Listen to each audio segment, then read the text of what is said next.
नमः हरे हराये नमः। हरे कृष्णा।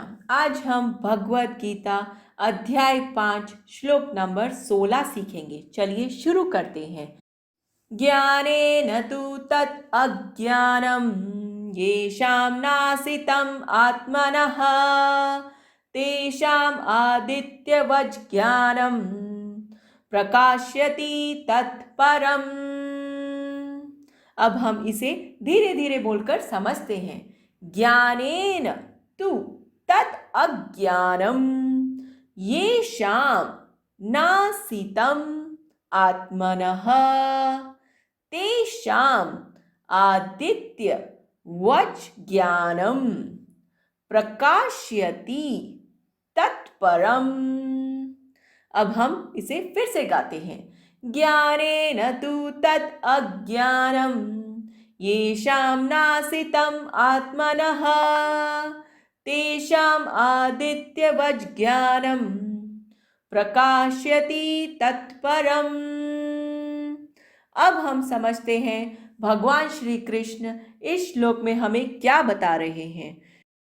किंतु जब कोई उस ज्ञान से प्रबुद्ध होता है जिससे अविद्या का विनाश होता है, तो उसके ज्ञान से सब कुछ उसी तरह प्रकट हो जाता है जैसे दिन में सूर्य से सारी वस्तुएं प्रकाशित हो जाती हैं। हरे कृष्णा। चलिए प्रभु जी से अब हम इस श्लोक के बारे में और अच्छे से समझते हैं। हरे कृष्णा। तो ये 4 श्लोकों की श्रृंखला का अंतिम श्लोक है, जिसमें शुरू में बताया कि वास्तव में जीवात्मा कुछ नहीं करता, स्वभाव या प्रकृति करवाती है। फिर बोला भगवान भी नहीं करवाते, और यहाँ पे बताया कि वास्तव में ये अज्ञान के कारण ऐसा होता है। तो यहाँ पर बताया कि उस अज्ञान को जब हम नष्ट करते हैं तो ज्ञान के द्वारा वो सब चीज़ें हमें साफ साफ दिखाई देने लगती है। और भगवान श्री कृष्ण जैसा कि हर बार करते हैं, जहाँ भी मौका मिलता है कुछ न कुछ उदाहरण अवश्य देते हैं। यहाँ पर इतना सुंदर उदाहरण दिया, आदित्य वज ज्ञानम प्रकाशयति। जब अंधेरा होता है तो हमें चीज़ें साफ साफ नहीं दिखाई देती, ऐसा लगता है कि सब कुछ एक ही है। पर जैसे ही सूर्य उदय होता है तो हमें सब चीज़ें साफ साफ दिखाई देने लगती है। तो इसका उदाहरण देते हुए भगवान श्री कृष्ण ने बोला, जब ज्ञान का प्रकाश हमारे हृदय में प्रकाशित होता है तब हम समझ जाते हैं कि वास्तव में हम इस संसार के नहीं हैं, हम भगवान श्री कृष्ण के सनातन अंश हैं। और प्रभुपाद जी अपने तात्पर्य में बहुत ही ज़बरदस्त बात बताते हैं, और वो बोलते हैं कि जो ज्ञान है, कई लोगों को ज्ञान अलग अलग तरह की परिभाषा कर देते हैं, पर ज्ञान वही वास्तविक ज्ञान कहलाता है जो हमें इस संसार के बंधन से मुक्त करा सके। और वो कैसे होता है कि जब कोई व्यक्ति एक प्रमाणिक कृष्ण भावना भावित गुरु की शरण जाता है, और उस ज्ञान का लाभ क्या होता है कि वह अपने स्वरूप को भी पहचानता है, भगवान को भी जान पाता है, और दोनों में क्या संबंध है वह भी पता चल पाता है। यहाँ पर प्रभुपाद जी लिखते हैं, ईश्वर का प्रतिनिधि कभी भी अपने आप को ईश्वर नहीं कहता, यद्यपि उसका सम्मान ईश्वर की ही भांति किया जाता है। तो एक सच्चा गुरु कभी भी अपने आप को भगवान नहीं बताएगा। जब भी उनसे पूछा जाएगा वो यही बोलेंगे, मैं भगवान का एक साधारण सेवक हूँ, मैं भगवान के लिए थोड़ी सेवा कर रहा हूँ। पर आजकल जो गुरु देखते हैं तो पता चलता है अपने आप को कोई कृष्ण बोलते हैं। पर महत्वपूर्ण बात है, सब अपने आप को कृष्ण बोलते हैं पर कोई अपने आप को राम नहीं बोलता, क्योंकि भगवान श्री कृष्ण के आड़ में वे अपने मन के अंदर जो काम वासना है उसका पूरा करने का उनको अवसर मिल जाता है।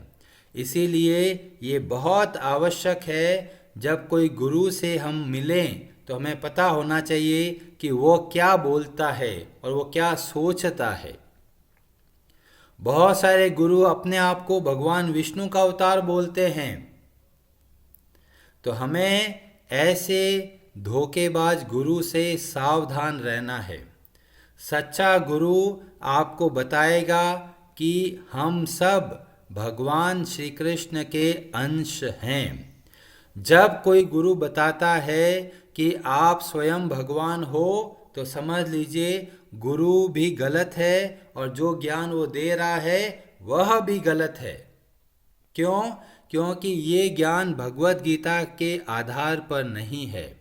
15वें अध्याय में भगवान श्री कृष्ण ने बोला कि यह जो जीव है वो मेरा सनातन अंश है,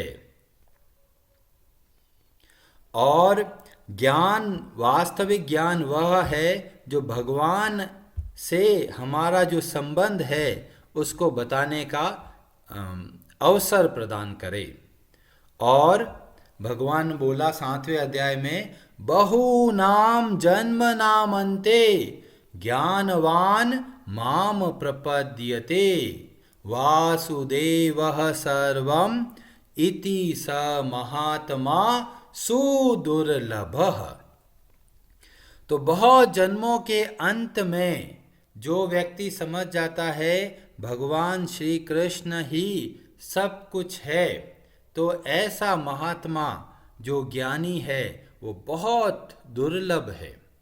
तो इसीलिए हमारी हर कथा में हम स्पष्ट रूप से बोलते हैं भगवान श्री कृष्ण की सेवा करना। कई लोगों के मन में ये द्वंद्व रहता है, प्रभु जी तो हमेशा ही भगवान श्री कृष्ण के बारे में ही बातचीत करते हैं, इतने सारे देवी देवताएं हैं। क्योंकि भगवत गीता में बताया बहुत जन्मों के बाद में कोई व्यक्ति भगवान श्री कृष्ण की भक्ति करना आरंभ करता है। तो अगर कोई व्यक्ति भगवान श्री कृष्ण की भक्ति करना आरंभ कर रहा है तो इसका तात्पर्य है उसने बहुत सारे देवी देवताओं की पूजा करके आया है। जब भगवान श्री कृष्ण की भक्ति करते हैं तो इसका मतलब है कि हमने बहुत बहुत पुण्य कमाए हैं। हर कोई भगवान श्री कृष्ण की भक्ति में नहीं लगता, और हम सब बहुत ही भाग्यशाली हैं जो कि प्रभुपाद जी जैसे महान संत के साहित्य का अध्ययन कर रहे हैं और जो भक्तगण हैं उनके संपर्क में रहकर शिक्षा प्राप्त कर रहे हैं। तो ऐसा दुर्लभ अवसर बहुत कम लोगों को प्राप्त होता है, और ऐसा अवसर प्राप्त होने पर भी बहुत सारे लोग इसका सही फायदा नहीं उठा पाते। तो बहुत आवश्यक है कि जब हमें ऐसा ज्ञान मिल रहा हो तो हमें तुरंत ही भगवान की भक्ति में लग जाना चाहिए। अब कई लोग प्रश्न करेंगे कि भगवान की भक्ति करने से ज्ञान कैसे प्राप्त होगा, वो तो ज्ञान तो हम लोग अध्ययन करेंगे तब होगा ना। तो बोला भगवान उसकी गारंटी देते हैं। 10वें अध्याय में भगवान ने बोला, मद चित्ता मद गत प्राणा बोधयन्तः परस्परम कथयन्तश्च माम नित्यम तुष्यन्ति च रमन्ति च। जो स्वयं भगवान की भक्ति करते हैं और अन्य लोगों को भी भगवान की भक्ति करना बताते हैं। बोधयन्तः परस्परम, आपस में मिलकर भक्ति की बातें करते हैं और प्रयत्न करते हैं भगवान की भक्ति करने का।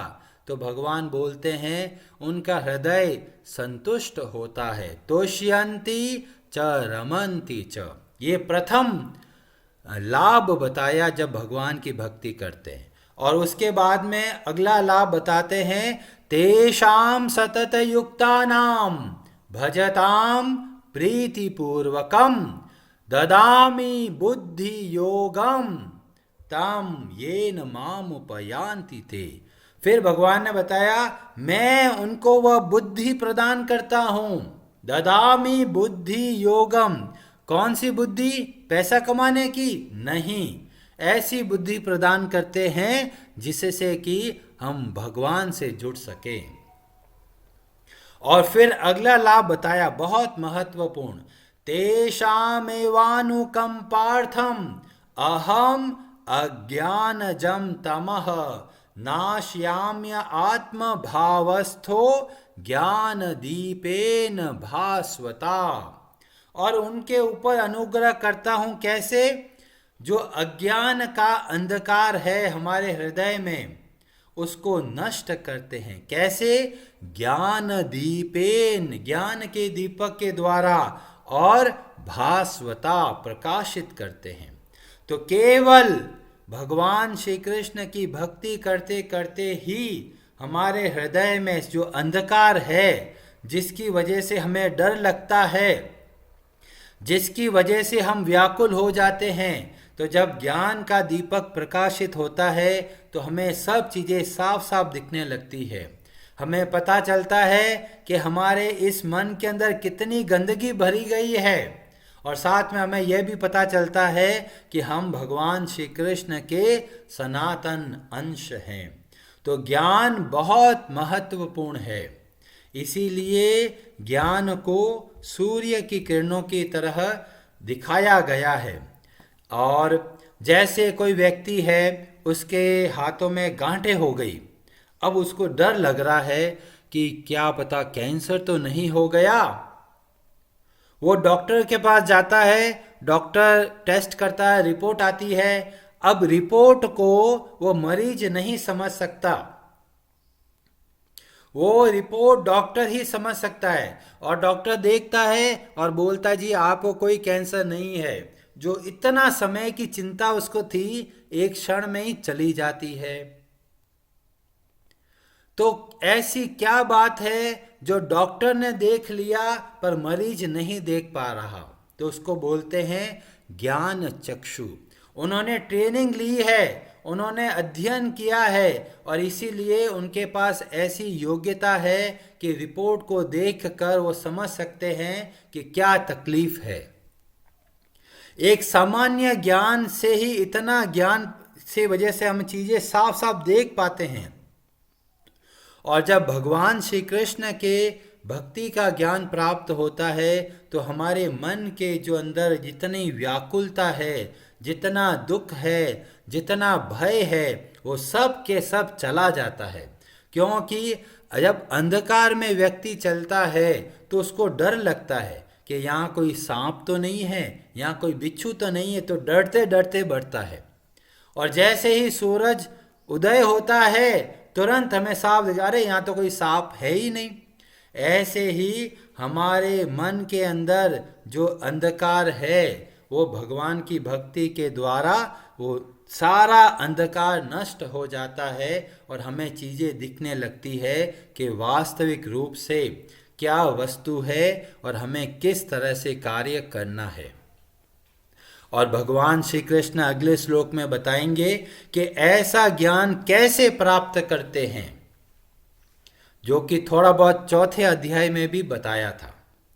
हरे कृष्णा जी, आप सबका बहुत बहुत धन्यवाद।